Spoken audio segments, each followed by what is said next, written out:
जश्न आजादी है उन मुहाफिजों के नाम जिन्होंने वतन की बका के लिए अपनी जान हथेली पर रखकर इस मुल्क का दिफा किया। दुश्मन की आंख में आंख डालकर हमने कहा जो पाकिस्तान की तरफ मैली आंख से देखेगा वो आंख निकाल देंगे हम। Now you just wait for our response.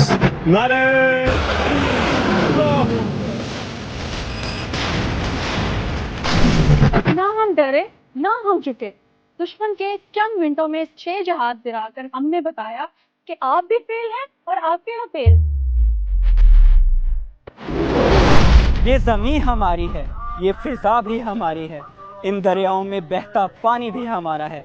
तुम कहते हो तुम हमारा पानी रोकोगे, तुमने अगर ऐसा सोचा भी तो हम तुम्हारा सांस रोकेंगे। वतन के दिफा के लिए सीसा पिलाई दीवार है हम, बुनियानुल मरसूस हैं हम। हमारी फिजाओं में आज़ादी का नारा है, हम दिलों में शहादत की तमन्ना रखते हैं, हम दिफाए वतन वाले। 14 अगस्त का जश्न एक अहद एक अज़म, हर दम हर घड़ी तैयार हैं हम। हमने दुनिया को दिखाया कि पाकिस्तान नाकाबिले शिकस्त है।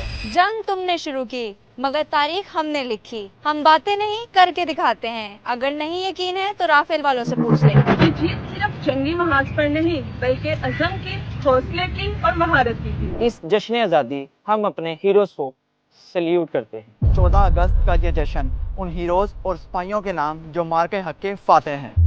हम मार्काए हक वाले हैं, हम मार्काए हक वाले हैं, हम मार्काए हक वाले हैं, हम मार्काए हक वाले हैं, हम मार्काए हक वाले हैं। हम मार्काए हक वाले हैं।